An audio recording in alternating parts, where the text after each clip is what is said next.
The Dodgers are built to win in October, but they're starting to fall apart in July. Are they in trouble?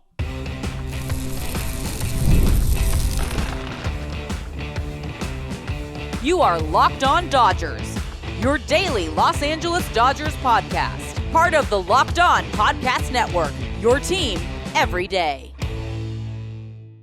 It's time for Locked On Dodgers, your team every day. LA is now on a 5-game losing streak, their longest in 2025. Our Mookie Betts struggles because he's playing at shortstop, and with the trade deadline approaching, what positions should the Dodgers strengthen? This and more in today's episode. I'm Harry Ruiz, Spanish radio broadcaster for the Las Vegas Raiders and USC football. He's Travis Rogers from ESPN Los Angeles, and in today's show, it's our first time here broadcasting together for you. Travis, it's an honor, and let's have a blast. Man, the Dodgers haven't been winning since you've been gone, so I'm happy you're back, man. Yeah, I guess I'm responsible, or I take credit for this. I'm not quite sure. I do know that today's episode is brought to you by FanDuel. Right now, new customers can get $150 in bonus bets when your first $5 bet wins. But yeah, Harry, I don't know if I get credit for when I go away. They go into the tank a little bit, or whether it's my responsibility when they go away. Look, last night, and I know we'll spend some time talking about last night in Milwaukee with Misiorowski, who was terrific. Last night is not the one that's kind of like, what's going on? Because guy goes out there and punches out 12 guys in a relatively short period of time. That's going to be a tough night. Listening to Kershaw talk about Misiorowski, you don't hear Kershaw rave about a guy very often, and he was raving about Miz. So that was kind of interesting to see. I just think that the more alarming part of this, as I see it, and I'm curious what you think too, is just they haven't played good baseball for 5 days. It's been sloppy. There's been errors. You could see Kershaw's frustration when the ball was thrown to the wrong base last night. Just a whole bunch of little things. And I know they got better players than everybody else. I know that they're going to win the division. I don't worry about any of that, but they're playing baseball that's not up to their typical standard. And I think that's the part that's most concerning. Yeah, this team is too talented to look this bad. And Yeah. I understand when you look at the bottom of the lineup, you had between the 6 and the 9 spot, you didn't have over 90 combined games started this season for the Dodgers. So you got that excuse. But at the same time, the way that they built this team, you shouldn't be losing games like you did over the weekend. Yeah. The Framber Valdez game on Saturday, I'll give it to them. Framber Sure. Valdez is a great pitcher. But then you go on Friday's game, on Sunday's game, yesterday's game, and go Monday's game as well. 1 run scored for this lineup with Shohei Ohtani at the top, Mookie Betts following up, and Freddie Freeman, and then add Will Smith up there too. You can't be losing this way. You can't be scoring just 1 run. And I know that there's going to be bad stretches of baseball, but it's for the way that the Dodgers are built, you can't be taking L's this way. And in this second game of the series, I mean, Travis, you brought it up. A battle between a future first ballot Hall of Famer, and you had the rookie phenom with Jacob Misiorowski, and boy, did the youngins steal the show. 6 innings, 4 hits, 1 run, 12 strikeouts. The Miz was awesome, and I'm going to be following his career from now on. Oh, he's great. He kind of popped up earlier this year where he took a perfect game in his first start, a no-hitter in a second, like it just went toe-to-toe with Paul Skeens and outpitched him in a game. So no huge surprise that he was as good as he is. But I'll go back to what you said a second ago, Harry, and the everydayers will, certainly understand where I'm coming from on this, is that the Dodgers, and this is not, and I'm glad you said it, I said it, that this is not about Miz yesterday. That dude's going to strike out 1 million guys. He is that talented of a guy. So understand that these are kind of parallel tracks here. They've struck out 50 times in the last 5 games. That's way too much. Last night is a special carve out for a guy that's very talented, but like you said, I understand that the bottom of the order is not what you would hope it's going to be, and probably not what it will be as you get closer towards the end of the season, when guys start to come back and you figure out, you kind of tighten up that rotation, or however you want to describe it. But 50 Ks in 5 games is crazy. It's just, I get that guys try to hit home runs now, that guys are trying to get extra base hits, that they're not trying, contact is not necessarily the goal anymore. I understand all of that. But if you're striking out 50 times in 5 games, you're going to lose. And that's exactly what they've done. And you saw it last night when all of a sudden you had Shohei Ohtani on third base with one out, and all you needed to do, or was first and third, or second and third, I should say.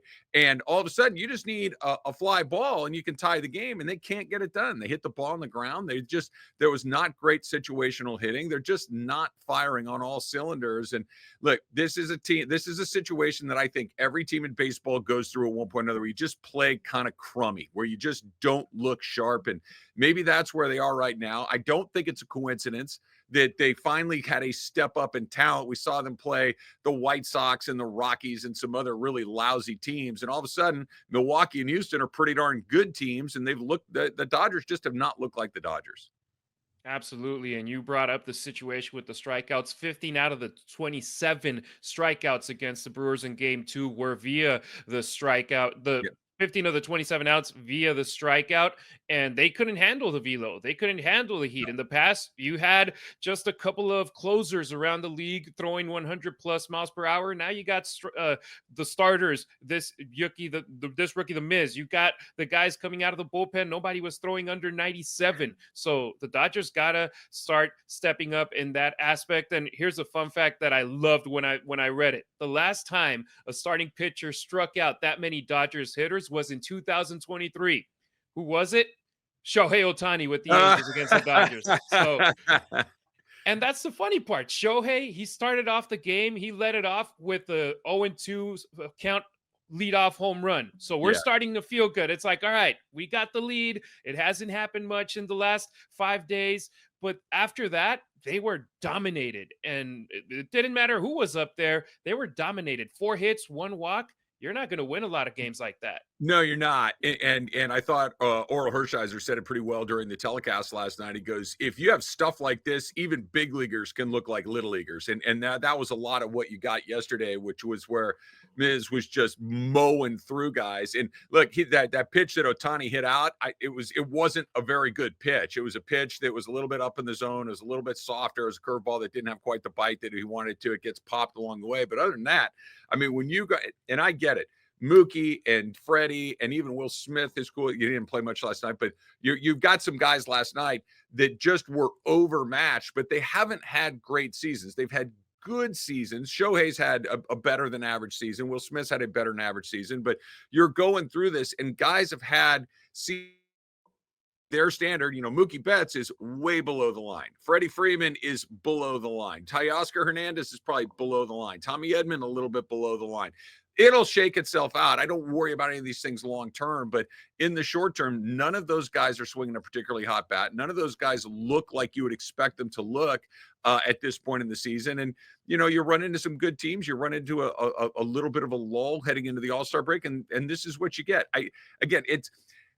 You and I are kind of doing, like you said, Harry, the first time we're doing this together. So I kind of take big sample sizes in baseball as opposed to small ones, because those, I think, tell us a little bit more. But this has been a bad week for the Dodgers, and the All-Star break cannot get here quickly enough. And we're not used to it. We're not Colorado Rockies fans. We don't follow the Miami Marlins like that. We're Los Angeles Dodgers fans. And since Guggenheim purchased the team, we've seen a winner on the field, especially in the regular season. But for a team built with all-stars, look at the batters from 5 through 9. We had Michael Conforto, Ha-Seong Kim, Dalton Rushing, James Outman, Miguel Rojas. That's not a murderer's row of batters right there. And even though Conforto's starting to get hot, and he had a very low starting point, since Colorado, we need to see more from this team. And we'll talk about this topic a little bit more extended wise in a future show. But is it time for a shuffle in the lineup right now? Because we see moves left and right after Shohei, Mookie, and Freddie. But maybe it's time for that top of the lineup to see some restructure as well, because Shohei isn't being protected by the number 9 batter and by Mookie Betts right now. So I think it might be a moment to start thinking about potential changes up there. And I mentioned Mookie Betts.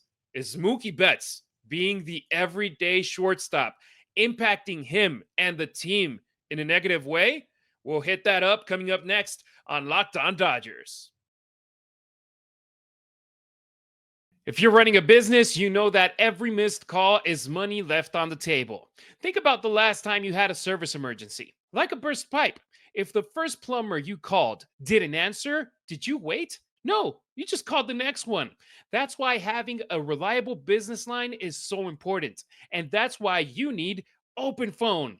OpenPhone is the #1 business phone system that helps you streamline and scale customer communication, all from an app on your phone or your computer. Do you juggle two phones just to keep your business and personal calls separate? OpenPhone solves that instantly. OpenPhone is offering Locked On Dodgers listeners 20% off your first 6 months at openphone.com/LockedOnMLB. That's openphone.com/LockedOnMLB. And if you have existing numbers with another service, OpenPhone will port them over at no extra charge. OpenPhone, no missed calls, no missed customers. Don't forget to follow Locked On Dodgers not only on YouTube, but also on X, Instagram, and TikTok. You can also find Travis on social media at Travis Rogers on X and Instagram. Meanwhile, I'm Harry Ruiz at Harry Ruiz on X, at Harry_Ruiz on Instagram, and at Harry Ruiz_ on TikTok. I didn't get the same handle like Travis did, so I got to do 3 Ruiz right there. And by the way, I started I'm posting just older than you, Harry. I just got started sooner than you. That's all it is. You got lucky right there, getting the same handles everywhere. By the way, I started posting short clips from the pod on both Instagram and TikTok, and they're starting conversations out there. So check us out. And Mookie Betts, he made the full-time move to shortstop during the 2025 offseason because he was doing what's best for the team as it was described. He started getting playing time at shortstop in 2023, where he had 16 games. Last year, he had 65, and this season, he has exclusively played at short a total of 84 games. Travis, it's the most demanding position, and this guy, he's in his 30s. 32 is a young age for a man, for a woman, but man, right now, we're starting to see him struggle in the batter's box. We're starting to see him struggle as well defensively, where if you look at his percentage, he's pretty good. He's over average when it comes to shortstop. But then you've seen errors in key spots that you can't have having a superstar player like Mookie Betts right there. Yeah, that's it for me here. And look, I this has been a hobby horse of mine for quite some time. I do not understand. I'll say it again for maybe somebody that's a first timer here at Locked On Dodgers, for hearing me for the first time. I do not understand why you take one of the great right fielders of his era, a multiple-time Gold Glove winner, a 6-time Gold Glove winner in right field, and say, let's play him somewhere else. It does not make any sense to me. And it really doesn't make any sense to me when, by taking him out and putting Teoscar Hernandez in right field, you get noticeably, like drastically worse at right field. Mookie Betts has done what I think is virtually impossible to do, which is he's been okay at short. At, making that transition at this point in his career. Usually you go the other way. Usually you go from the middle of the field to one of the corners of the field, or you go from the infield to the outfield. He's making this transition in reverse, and it's a testament to how skilled of an athlete he is, how hard of a worker he is, how dedicated he is. It's not working. I understand they're surviving because they're so good. I understand that the Dodgers are loaded with talent, and he's been able to do a decent enough job where you didn't throw your hands up and say, okay, this just doesn't work. Go out there. It's okay. But I think you said it really well. There are clearly moments where his inexperience or just his lack of reps at short have come up and bit them in the what. And it's almost always with the arm. He's pretty good in fielding the ball, but they're bad throws. They're not, and it's not just bad throws to first base. We saw the one the other night that kind of cracked the game open and they weren't able to do it.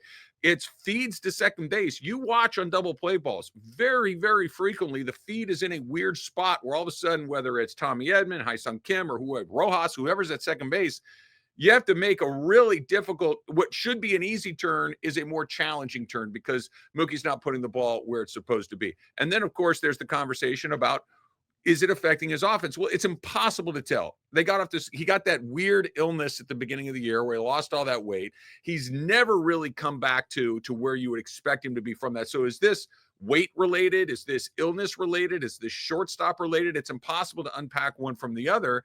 And it doesn't seem like the Dodgers are going to put him back in right field. If they're going to do it, I think they might have done it by right now. So I think this is something we're going to have to live with. But until they do decide, hey, let's put him back in right field, and all of a sudden, if his offense took off again, we have an answer to that question. I just think we're gonna even get the chance to ask the question. I think he's there for the long haul, and it's going to be what it's going to be. But moving him in the order, that's a separate conversation.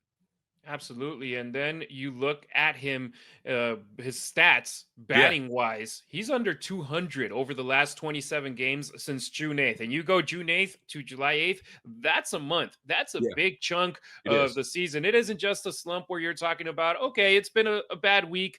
He'll pick it up. That's a whole month. And in baseball, I always say you can't win the World Series in April, but you can No, definitely put yourself out of contention. That's a whole month. Now, right here, Mookie Betts, fortunately, he's got Shohei, he's got Freddie, but at the same time, those two haven't been at their best over the last month. Fortunately, the Dodgers are still sitting at first place, but you see both the Giants and the Padres start to creep up on them, 5 games and 6 games, respectively, behind them in the division lead. And Mookie Betts, he's crucial. He's very important for this lineup, both to help the guys before him, to help the guys after him, because we've seen Shohei been intentionally walked to then go to Mookie Betts, and Mookie Betts makes those teams pay. Right now, you don't feel that's the no. case. You can see Shohei trying to swing for the fences every time he's up there because he knows that Mookie isn't at the best spot. So is it hurting the Dodgers to have Mookie at shortstop? I feel it is. And look, even if you put him at second base, then who do you slide over to shortstop for the Dodgers? Kim, we've seen him make great plays at second base, and I feel that that's his best position on Uh-huh. the field. When they have put him out there at center field, we've seen him struggle with communication issues with Michael Conforto, the left fielder.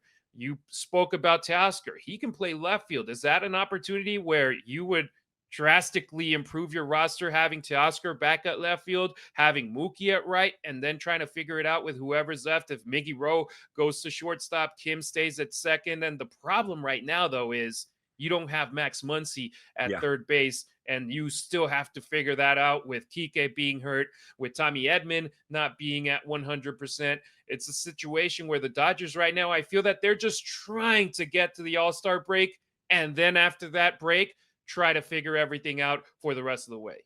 Yeah, I'm with you, Harry. I think that the Muncy part of this is a great point. That Muncy gave that lineup depth. It gave them, and there was one position that you didn't have to worry about. Max Muncy was going to play third base every day. He's going to hit somewhere in the middle of your order between 4 and 6 or 7, and he was going to add some length there. And he's not there. That puts more pressure on Mookie and Freddie and Will and all these other guys right on down the line. I'll go back to something you said at the beginning right there, which I think is an excellent point, that Shohei is not getting the protection he needs from Mookie. That go back to last year, that when they would mess around and not go at Shohei, that, speaking just as a Dodger fan, as somebody who watched a ton of Dodger baseball, it's like, yeah, fine, don't pitch to him. Mookie's going to kill you, and Mookie would kill you.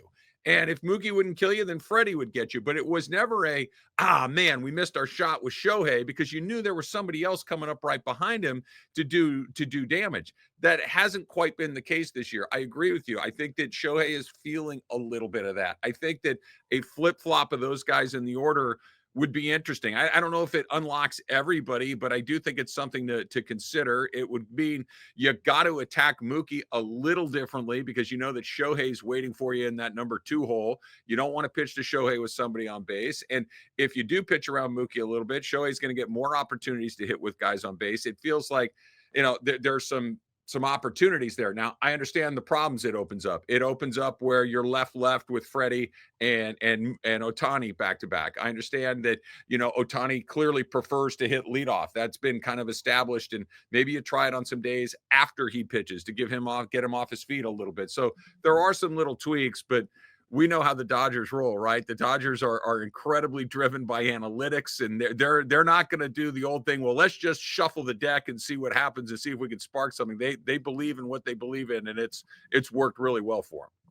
Absolutely. And when you talk about Mookie Betts as the leadoff guy, we can go as early as last year. He started Yeah, the season as the leadoff man for the Dodgers in the first season with Shohei Ohtani in that lineup, but it wasn't until he got hurt that Ohtani was slid over to leadoff. And when Mookie Betts came back, they just left it as is. Like you said, the right, left situation right there at the top of the lineup. Dave Roberts loves his balance in that way, where it makes it tough for opposing managers to pick a reliever to come in, just being a lefty, because he's got back-to-back guys that are positive Yep. matchups for him. So, but I go back to last year. I feel the Dodgers were at the best position, having Mookie Betts as the leadoff man. And I think it might be time to start tinkering on that lineup and potentially taking Mookie back as the leadoff man. And he doesn't have the same speed he had No. last year or 2 years ago or 3 years ago or when he arrived to the Dodgers in 2020, but he's still pretty damn fast out there, both on the outfield and on the bases. Let me ask you this, Harry. What do you think? Because I agree with what you said. What do you think would have to happen for them to change it? Because they clearly believe we're leaving Mookie at short. Shohei's going to bat leadoff. Mookie's going to hit second, and as many pieces in the Dodger universe that change, right? The only three things that really remain the same is the batting order being Ohtani, Betts, Freeman, and Mookie Betts being at shortstop. Everything else in that lineup, and Freddie at first base in the days he plays, everything else moves around a little bit. And they clearly, and again, they're in first place. They're comfortably in first place. I don't think either one of us think they're not going to win that division. But what do you think would have to happen for them to say, all right, we can't do this anymore? I just feel that the free fall has to continue. If the Dodgers keep losing, if Mookie Betts commits another error or two from shortstop, because he admitted it, he didn't care at what part of the game it was. He said it's the same thing if it happens in the fourth inning as if it happens in the ninth inning in a crucial moment. I can't make those errors, is what he said, and that's true. The problem is we've seen Freddie Freeman bail him out plenty of times. Big time. Plenty of times, and now that it didn't happen, now it becomes a bigger topic of conversation. So I just feel that the free fall has to continue to then Dave Roberts and the front office say, okay, let's look into making a movement here or there. And I don't think Shohei Ohtani will be insulted or Mookie Betts will be insulted. It would just be like, hey, we're trying to put this team in the best position to win. Unfortunately for the Dodgers, we're starting to see the holes in their roster with the injuries piling up right now with position players after it has happened all season long with the pitchers. In just a moment here on the Locked On Dodgers podcast, which positions should the front office start looking at to potentially strengthen before the trade deadline? Talk about our friends here at FanDuel. Summer sports are in full swing. It's hot outside. And whether you are about baseball under the lights, golf on the green, or high stakes soccer action, FanDuel, you know FanDuel, it's the best way to make every game even more exciting. So how about this? You're already following all these games, all this action, right? So why not make it a little bit more thrilling?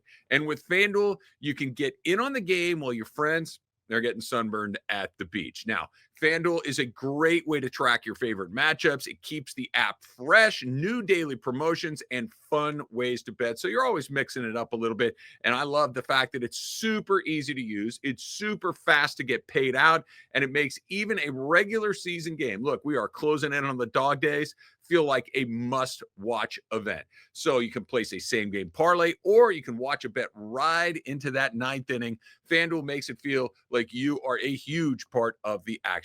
New to FanDuel, new customers can bet just $5 and get $150 in bonus bets if your first bet wins. So open the FanDuel app today or visit FanDuel.com to get started.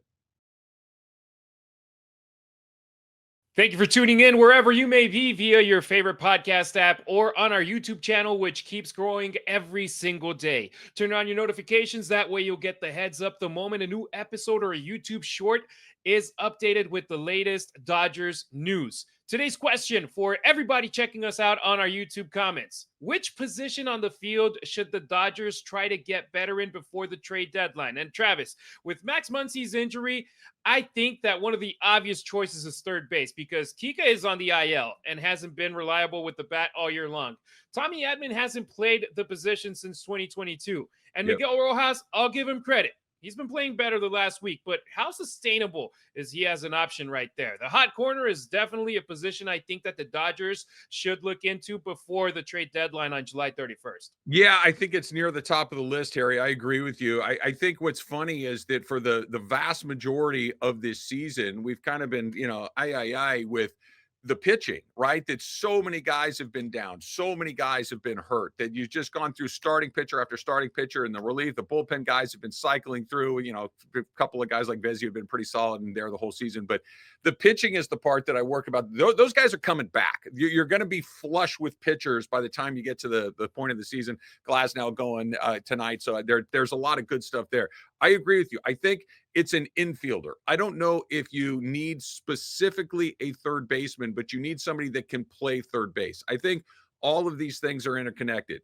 What happens if Mookie continues to struggle offensively? I think if he does a move back to second base or maybe right field, may be inevitable to try to, not because he can't play short, but to try to spark that offense a little bit. They've never really fully had a full-time answer at second base. Tommy Edman can only play one spot. I know that Tommy Edman is a very good second baseman. I know he's a capable shortstop. I know he's a capable center fielder, but he can only be at one spot at any given time. Kike is a specialist. He's a Swiss Army knife that you can put anywhere, but his greatest value comes in October. He's not a guy that you can run out there every single day and feel great about. Muncy is down for a period of time. Conforto has never really found his groove. So if you can find an infielder / out, I don't want another utility guy necessarily, but somebody that can hold down one of those positions for a while, I think is near the top of the list.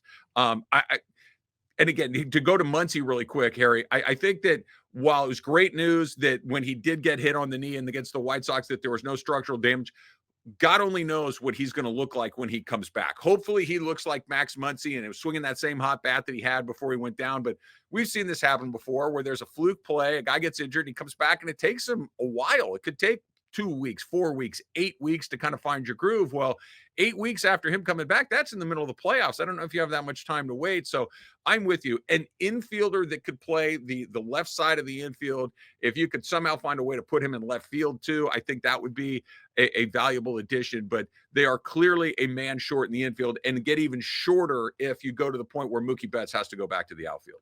You brought up the words utility player, and that's something the Dodgers love. You look at them Yep. throughout the years, either Chris Taylor, Kike Hernandez, Tommy Edman, even Kim now. He Yeah. can play either infield position where you talk about second base, shortstop. They've put him out in the outfield. They love having that versatility, but I think that it's time where, as you mentioned, the Max Muncy situation, that you could go for a swing for the fences and try to get a guy potentially like Nolan Arenado and have him there. And worst case scenario, Max Muncy isn't back in 6 weeks, and you have that position covered instead of just saying, okay, July 31st, mid-August, 6 weeks, we only need somebody to cover that position until 2 weeks after the trade deadline. You said it.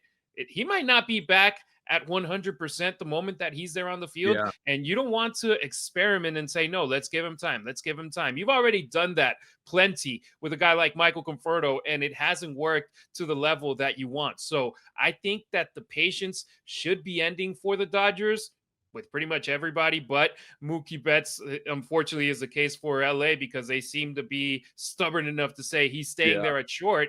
But if Mookie stays at short at second base, I think that left field might be a position, or a corner outfielder that you could put at left or right if you want to take Teo over to left field and then find a right fielder that can be an everyday guy there for the team. Those are positions where, like you said, if you can get a guy that's versatile and play multiple infield positions, great.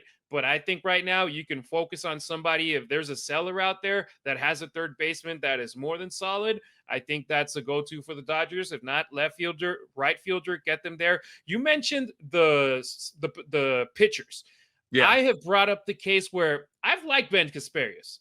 I've liked what Wroblewski has brought to the Dodgers as well. I know that their best spot shouldn't be right now as starting pitchers, and Wroblewski has been sent down. But Ben Kasparius might be the guy pitching behind Shohei Ohtani next time he's on the mound. I feel those guys would be great additions to the bullpen the moment that you have your full rotation already set, and that they would be covering a potential spot for a guy that they might trade for instead of giving up assets for a reliever from another team. I feel that that would be a great shot. Just say, let's reinforce from within.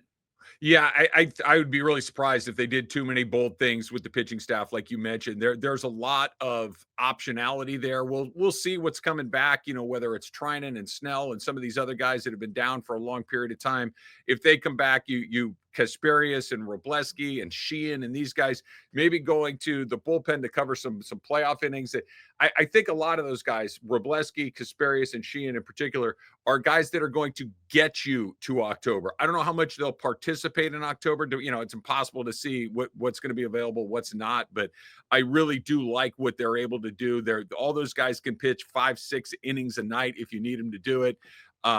I think that the impetus needs to be on finding that infielder. The good news is that Andrew Friedman has shown that when there's a trade to be made, he'll make it. That they are not reluctant to sit around. They're aggressive when they need to be aggressive. And I also really like the everydayers who have heard me say this. They're also not going to do the thing that makes you go, they did what? That's not their thing. They'd rather miss a little low than miss a little high. And I think that's the right way to do it. But I think this team will look a little different as we get closer to that July 31st deadline. But I don't think if they got an Arenado, that would be fascinating because he's, that's a borderline Hall of Fame player by the time it's all said and done. But I'll take it. I'd love to see him in a Dodger uniform, but I would be a little surprised if they did something that bold. Yeah, it'll be depending on how much it would cost the team Right. when it comes to what prospects you got to give up. But like you said, we've seen that this team isn't afraid to pull the trigger No. and go and swing for the fenceless because the goal is winning the World Series. They don't want to just make it to October. They want to go deep in October. So it'll be very fun to see over the next 3 weeks what the Dodgers do, what they don't do, and we'll be talking about it here on the Locked On Dodgers podcast. That's it for today. Thank you so much for making us your first listen. For your second listen, check out the all-new Locked On MLB game nights. Every game, every night, all season long. Get local analysis on a national scale. Find MLB Game Night on Locked On MLB on YouTube or wherever you listen to your podcast. Travis, that was fun, man. Great time. Great time. Look forward to doing it again tomorrow. Absolutely. And today the Dodgers have an early game. And once it's over, Pete Fox is making his return with the Dodgers postcast on our YouTube channel, live all the way from Ireland. So don't miss out.